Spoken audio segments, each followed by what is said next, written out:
பாஸ்கா காலம் 4ஆம் வாரம் வியாழக்கிழமை.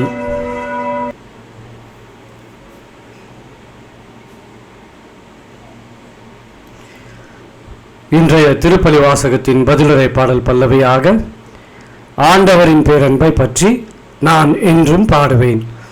திருப்பாடல் அதிகாரம் 89, இறைவசனம் 1 முதல் 16, பல்லவியாக இறைவசனம் 1.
முதல் வாசகம்.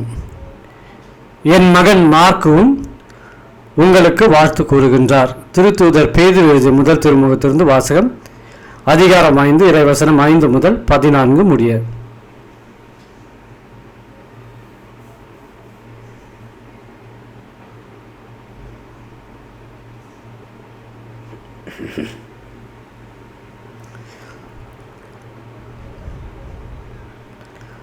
அன்பிற்குரியவர்களே, ஒருவர் மற்றவரோடு பழகும்போது எல்லாரும் மனத்தாழ்மையை ஆடையாய் அணிந்திருங்கள். ஏனெனில் செருக்குற்றோரை கடவுள் இகழ்ச்சியுடன் நோக்குவார், தாழ்நிலை உள்ளவர்களுக்கோ கருணை காட்டுவார். ஆகையால் கடவுளுடைய வல்லமை மிக்க கரத்தின் கீழ் உங்களை தாழ்த்துங்கள். அப்பொழுது அவர் ஏற்ற காலத்தில் உங்களை உயர்த்துவார். உங்கள் கவலைகளை எல்லாம் அவரிடம் விட்டுவிடுங்கள், ஏனென்றால் அவர் உங்கள் மேல் கவலை கொண்டுள்ளார்.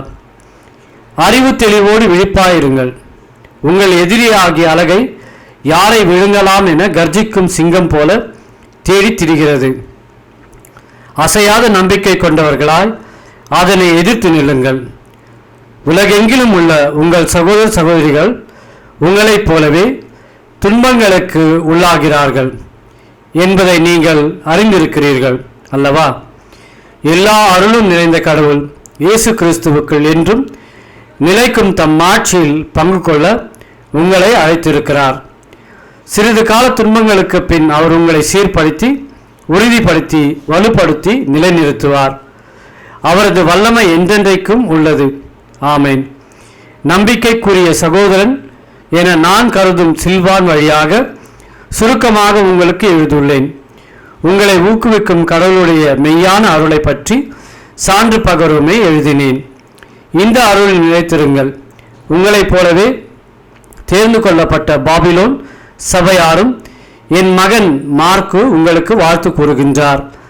அன்பு முத்தம் கொடுத்து நீங்கள் ஒருவர் மற்றவரை வாழ்த்துங்கள். இயேசு கிறிஸ்துவோடு இணைந்து வாழும் உங்கள் அனைவருக்கும் அமைதி உரித்தாகுக. ஆண்டவரின் அருள்வாக்கு. இறைவனுக்கு நன்றி. ஆண்டவரின் பேரன்பை பற்றி நான் என்றும் பாடுவேன். நீர் உண்மையுள்ளவர் என தலைமுறைதோறும் என் நாவில் அறிவிப்பேன். உமது பேரன்பு என்றென்றும் நிலைத்துள்ளது என்று அறிவிப்பேன். உமது உண்மை வானை போல் உறுதியானது. பல்லவி. ஆண்டவரின் பேரன்பை பற்றி நான் என்றும் பாடுவேன்.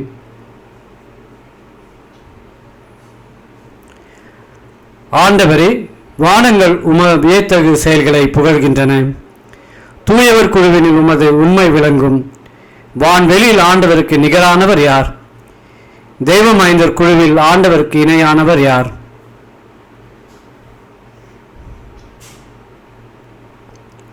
பல்லவி. ஆண்டவரின் பேரன்பை பற்றி நான் என்றும் பாடுவேன். விழாவின் பேரொளியை அறிந்த மக்கள் பேறு பெற்றோர். ஆண்டவரே, உம் முகத்தின் ஒளியில் அவர்கள் நடப்பார்கள். அவர்கள் நாள் முழுவதும் உம் பேரில் களி கூறுவார்கள். உமது நீதியில் அவர்கள் மேன்மை அடைவார்கள்.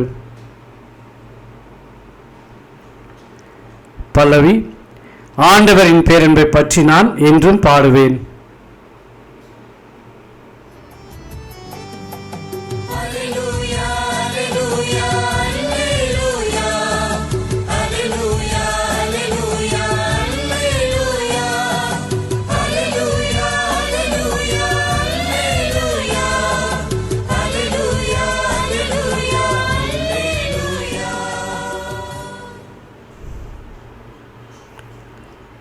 நற்செய்திக்கு முன் வாழ்த்தொலி. நாங்கள் சிலுவையில் அறையப்பட்ட கிறிஸ்துவை பற்றி பறைசாற்றுகிறோம். அவர் கடவுளின் வல்லமையும் ஞானமுமாய் இருக்கிறார்.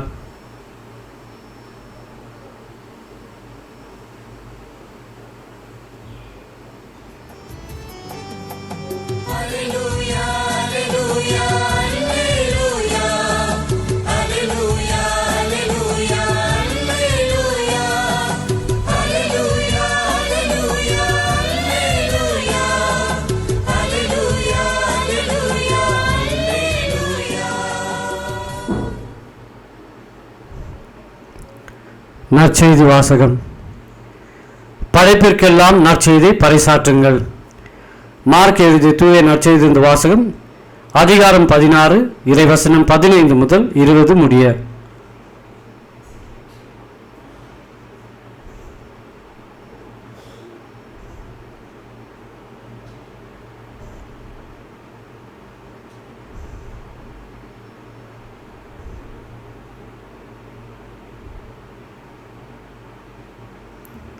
அக்காலத்தில் இயேசு 11 தோன்றி உலகெங்கும் சென்று படைப்பிற்கெல்லாம் நற்செய்தியை பறைசாற்றுங்கள். நம்பிக்கை கொண்டு திருமுழுக்கு பெறுவோர் மீட்பு பெறுவர். நம்பிக்கையற்றவரோ தண்டனை தீர்ப்பு பெறுவர். நம்பிக்கை கொண்டோர் பின்வரும் அரும் அடையாளங்களை செய்வர். அவர்கள் என் பெயரால் பேய்களை ஓட்டுவர், புதிய மொழிகளை பேசுவர், பாம்புகளை தம் கையால் பிடிப்பர், கொல்லும் நஞ்சை குடித்தாலும் அது அவர்களுக்கு தீங்கிழைக்காது. அவர்கள் உடல் நலமற்றோர் மீது கைகளை வைக்க அவர்கள் குணமடைவர் என்று கூறினார். இவ்வாறு அவர்களோடு பேசிய பின்பு ஆண்டவர் இயேசு விண்ணேற்றமடைந்து கடவுளின் வலப்பரம் அமர்ந்தார். அவர்கள் புறப்பட்டு சென்று எங்கும் நற்செய்தியை பறைசாற்றினர். ஆண்டவரும் உடனிருந்து செயல்பட்டு நிகழ்ந்த அரும் அடையாளங்களால் அவர்களுடைய வார்த்தையை உறுதிப்படுத்தினார்.